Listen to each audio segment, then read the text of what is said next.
निरंजन धन तेरा दरबार, निरंजन धन तेरा दरबार, जहाँ पर तनिक न न्याय विचार, जहाँ पर तनिक न न्याय विचार। वैसा ओढ़े मुल मुल खासा, गल मोतियों के आर, वैसा ओढ़े मुल मुल खासा, गल मोतियों के आर। पति भरता को मिले न खादी व सूखा निरस आहार, निरंजन धन तेरा दरबार, निरंजन धन तेरा दरबार, जहाँ पर तनिक न न्याय विचार। पाखंडी की पूजा जग में और संत को कहें लबाड़े, पाखंडी की पूजा जग में संत को कहें लबाड़। अज्ञानी को परम विवेकी, ज्ञानी को मूड गवार, निरंजन धन तेरा दरबार, निरंजन धन तेरा दरबार, जहाँ पर तनिक न न्याय विचार। कह कबीर सुनो भाई साधो, सब उल्टा व्यवहार, कहें कबीर सुनो भाई साधो, सब उल्टा व्यवहार। इन सच्चों को तो ये झूठ बताओ, इन झूठों का एतबार, निरंजन धन तेरा दरबार, निरंजन धन तेरा दरबार, जहाँ पर तनिक न न्याय विचार। कह कबीर सुनो भाई साधो, सब उल्टा व्यवहार, कहें कबीर सुनो भाई साधो, सब उल्टा व्यवहार। सच्चों को तो ये झूठ बताओ, इन झूठों का एतबार, निरंजन धन तेरा दरबार, निरंजन धन तेरा दरबार। परमात्मा कहते हैं, अरे काल ज्योत निरंजन, धन है तेरा यो दरबार, धन है तेरे लोक में कोरी झूठ चलाए। सच्चों को झूठों न तो महर्षि, ओहो महर्षि दयानंद, महर्षि वेद व्यास, महर्षि वशिष्ठ जी, और उन्हें कह का नहीं बेरा वेदों का। सतयुग में थे वशिष्ठ आदि, और ये कहते हैं अब इन्हीं पुराणों से इनका पता चला हमने, और कहाँ से आया ये ज्ञान। और कहते हैं सतयुग के ब्राह्मण वेद के पूर्ण विद्वान थे और वह दुर्गा की पूजा करते थे। अरे तेरा गजब भैया। और दुर्गा कहती है वो भगवान ब्रह्म है, ब्रह्म की पूजा करनी चाहिए, वही सबका उद्देश्य है, उसी को वो ब्रह्म लोक में रहता है।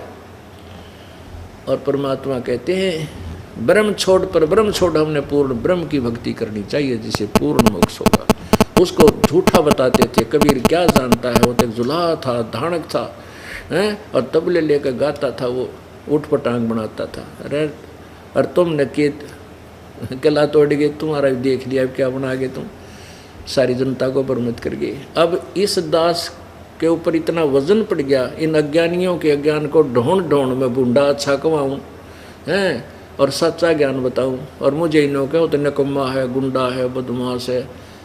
पर समय आने पर पता चलेगा, जनता रोया करेगी ऊपर न मुँह करके कि उन नकम्मा ने एक परम संत के विषय में ऐसे झूठी अफवाहें फैला करके बदनाम करने की चेष्टा की। लेकिन हम समर्थ की ओट में बैठे हैं, हम कबीर परमेश्वर के चरणों में विराजमान हैं, जिसके चरणों में कोई आपत्ति नहीं आ सकती।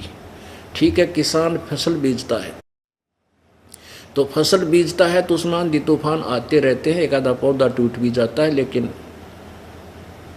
खेती बीजना बंद नहीं किया जा सकता। तो ऐसे ही ये परमात्मा का बाग लगाया है इस दास नौकर ने, परमेश्वर के नौकर ने, लेकिन इसका एक भी पौधा नहीं टूटा। इतना भयंकर अफवाह फैलाई लोगों ने, एक भी भक्त हमारा डगमग नहीं हुआ, बल्कि जो थोड़े बहुत डगमग हो गए थे दोबारा माफ़ी मांग रहे हैं, क्षमा कर याचना कर रहे हैं, और आकर के दोबारा उपदेश लेकर के अपना कल्याण करवा रहे हैं। बोलो सतगुरुदेव सत साहिब। सब पदवी के मूल हैं, सकल सिद्धि हैं तीर, दास गरीब सतपुरुष भजो हो, ये अवगत कला कबीरी। अनंत कोटि ब्रह्मांड का एक रति नहीं भारे, सतगुरु पुरुष कबीर हैं, ये कुल के सिरजनहारे। पुण्यात्माओं, आप जी का ना जाने कौन से युग में या कौन से जन्म में कोई शुभ संस्कार जुड़ा है, जिसके परिणाम स्वरूप आप इस परमेश्वर के तत्व ज्ञान को सुनने के लिए पहुंच पाए हो। परमात्मा कबीर परमेश्वर जी की महिमा को आदरणीय गरीबदास जी ने अपनी आँखों देखी समर्थता को कैसे वर्णन किया है। लख बर सूरा जूझे ही, लख बर सावत दे, लख बर यति जहान में तब सतगुरु शरणा ले। आप जी जो अब परमात्मा के चरणों में आ रहे हो, चाहे कोई सेठ है, चाहे कोई बड़ा अधिकारी है, चाहे कोई गरीब व्यक्ति है, चाहे मजदूर है, चाहे कोई किसान है, कोई कर्मचारी है, अधिकारी है, आपके भक्ति यानी सिमरन वाले जो पुण्य है, सिमरन की जो कमाई है, नाम की जो कमाई है, वो तो सबकी एक समान है। उससे परमात्मा के नाम की कमाई के आधार से आपको मानव शरीर मिलते हुए आ रहे हैं, और उसी नाम की कमाई के आधार से आपको इस दास के पास आने का सुअवसर मिला है। जैसे कोई बिल्कुल गरीब है, इतना गरीब है कि सुबह शाम का अन्न भी नहीं मिलता है, और ये शरण उसको मिल चुकी है। धन्य है उसके माता पिता को जिससे जन्म हुआ, बहुत पुण्यकर्मी प्राणी है। और कोई सेठ है, बड़ा पैसे वाला है, उसको भी ये शरण मिली है। धन्य है उसके माता पिता को जिससे जन्म हुआ, क्योंकि ज़्यादा माया हो जाने से परमात्मा के निकट नहीं आ सकता। आप जिसके पास अधिक धन है, अधिक सुविधाएं हैं, जो संसारिक यहाँ की सुविधा मानते हैं, उसके होने के उपरांत और आप यहाँ पहुँच गए, तो आपके नाम की कमाई का वजन ज़्यादा है, ज़्यादा आपके पास वो भक्ति है जिसके कारण आप यहाँ पहुँच पाए हो। परमात्मा केवल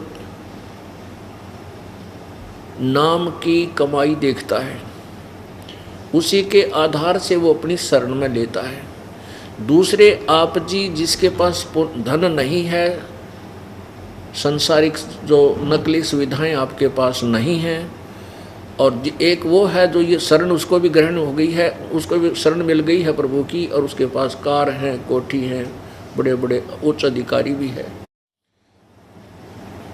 अब दोनों की भक्ति का जो लेवल है वो एक जैसा है, नाम की कमाई का वो एक जैसा है।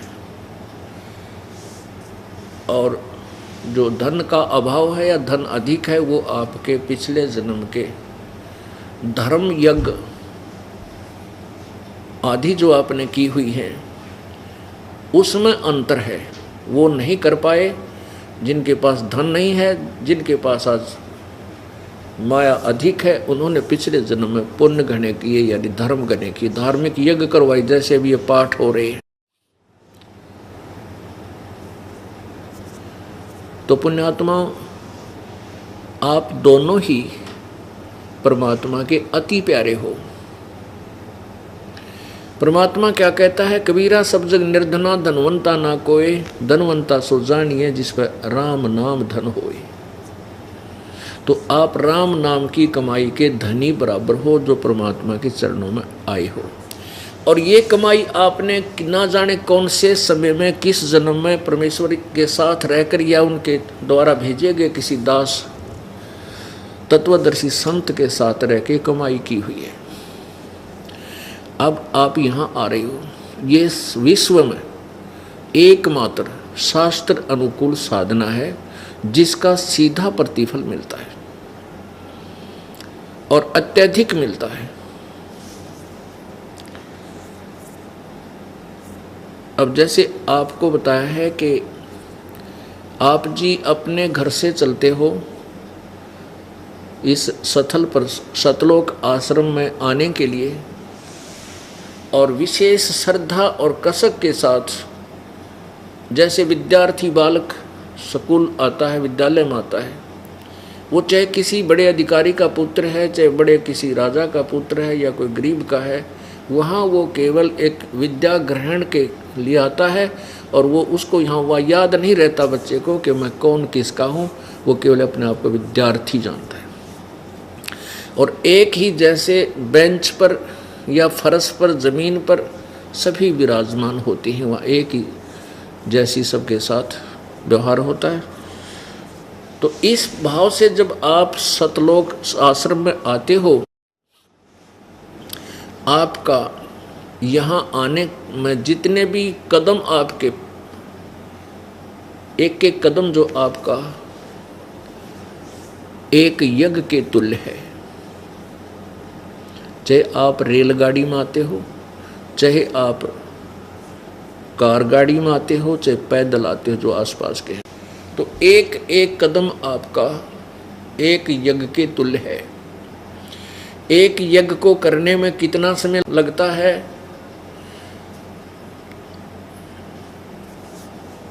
जैसे एक यज्ञ करते हैं, उसमें 100 मन देसी घी, एक धर्म यज्ञ में 100 मन देसी घी लगाया जाता है। इब 100 मन भैंस का घी जहाँ प्रयोग होगा तो उसमें आटा और अन्य वस्तुएं कितनी लगेंगी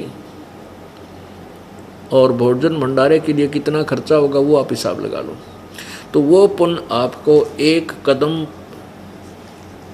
से मिल जाएगा। किसको मिलेगा?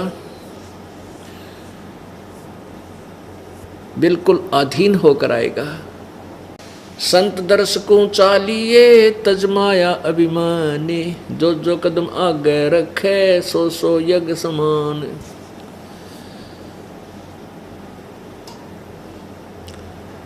और फिर यहाँ एक 5 यज्ञ लगातार करवाई जाती हैं। आप यहाँ पाठ करवाते हो, उसमें 5 यज्ञों का पुण्य आपको मिलता है।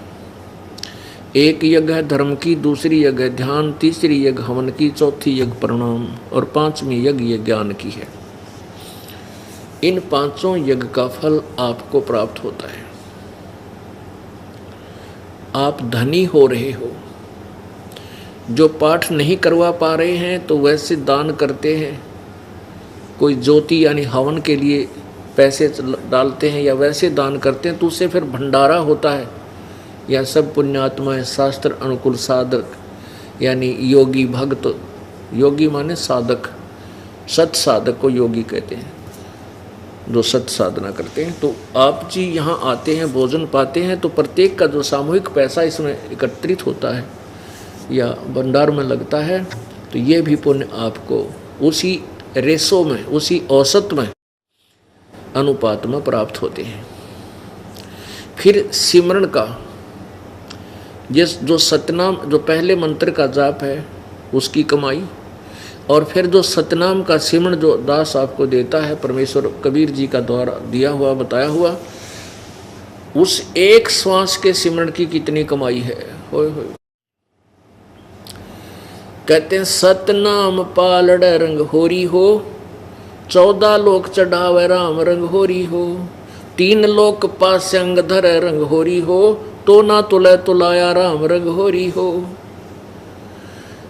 परमात्मा की महिमा बता रहे हैं कि पहले एक तुला होती थी, तुला तराजू जिसे कहते हैं, बैलेंस अंग्रेजी में बोलते हैं। हमने खूब देखी, वैसे गांव में भी मिल जाएगा कोई एक आधा सैंपल। उसमें क्या होता था कि एक लकड़ी की डंडी होती थी 2-2.5 फुट की, उसके दोनों सिरों पे एक प्लेट सी बांध दिया करते, पलड़ा बोलने उसने तराजू का, लोहे का, और रस्सियों से उसको उस डंडी का बांध कर बीच में उसके बिल्कुल मध्य में एक पकड़ने का रस्सी सी बांध दी जाती थी उस डंडी के, उसके दोनों सिरों पे। तराजू तो आपने देखा होगा, अब तक हर ये इलेक्ट्रॉनिक सिस्टम भी चल रहा है, लेकिन तराजू आपने देखी होंगी दुकानों पे, घर पे भी देखी। तो उसमें क्या होता था पुराने समय में कि उस बैलेंस में गड़बड़ हो जाती थी,